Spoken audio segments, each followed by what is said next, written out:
Hello and welcome to week 4. Before we start, I want to compliment everyone on the fantastic job you did last week with the submissions. The papers are looking really nice, as well as the discussion board, so thank you very much for your efforts. So let's start our lesson by reflecting on our Christian message. This week we have 2 verses to reflect upon. Our first verse, "But he gives more grace. Therefore," he says, "God resists the proud, but gives grace to the humble." And that's found in James 4:6. Our second verse, "Let nothing be done through selfish ambition or conceit, but in lowliness of the mind, let each esteem others better than himself." And that's Philippians 2:3. James 4:6 and Philippians 2:3 are Bible verses that show how God values the character trait humility. The IEP process requires input, ideas, and actions on the part of many. Humility comes into play when the needs of the child are put first, and those working in service of those needs are willing to share, support, and even take a back seat to others when necessary. Philippians chapter 2 continues with a reminder that Jesus is the perfect example of humility and that he humbled himself by dying on the cross in our place. So if you are journaling, a journal prompt that was provided this week, what are some ways to encourage the trait humility with your students, and why is this an important trait to encourage with children? So digging into our week, this week you will read Assistive Technology in the Classroom, Enhancing the School Experiences of Students with Disabilities, 2nd edition, by Dell Newton and Petroff, chapter 6, 9, and 14. In chapter 6, you will be provided examples of assistive technology that are used to enhance communication.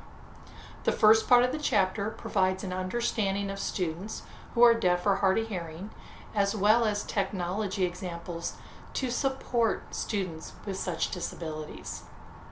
This chapter also provides technology supports for students with disabilities who have difficulty with communication. Chapter 9 will focus on assistive technology for computer access.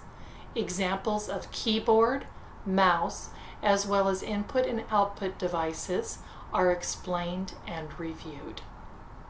Chapter 4 will focus on the implementation of assistive technology in transition planning.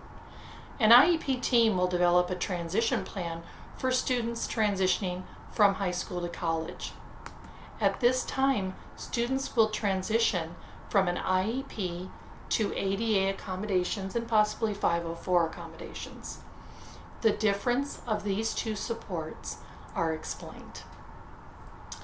This week, you will also review a PowerPoint AT Planner from IEP Consideration to Classroom. It's an implementation by Dr. Shell and Dr. Elizabeth Bagley.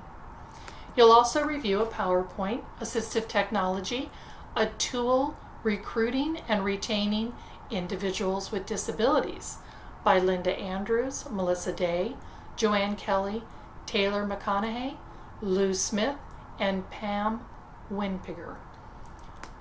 Then you'll view a video, A Day in the Life of Richard Devder. For your week 1 discussion board 1, you will answer the following questions. Which of the steps in the IEP pre-referral process have you participated in? Describe your involvement.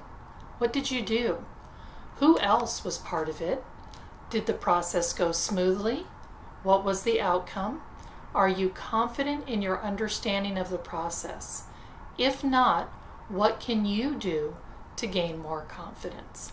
And please make sure you address all those questions in your discussion board 1 response. Then discussion board 2, you'll view videos that you will search for on YouTube of students on the autism spectrum using technology tools for communication. You'll then share what was new or surprising to you. Please make sure to provide links to the videos you found and used as the basis of your response.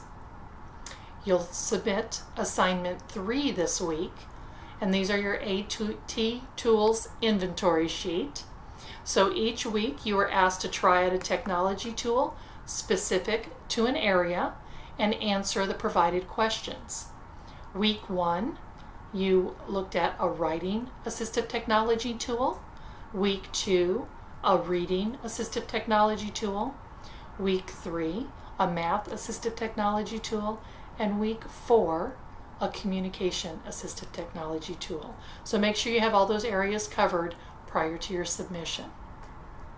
You'll also continue your 3-day lesson plan, which is assignment 6.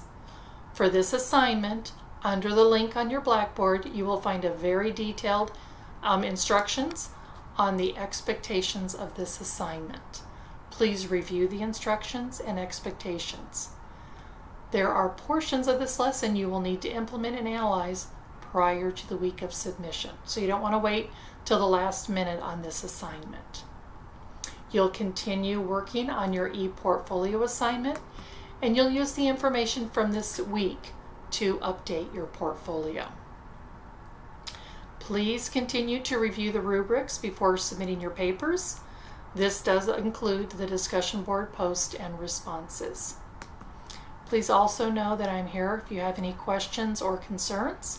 You can email me or you can call me. My cell number is 951-204-9113.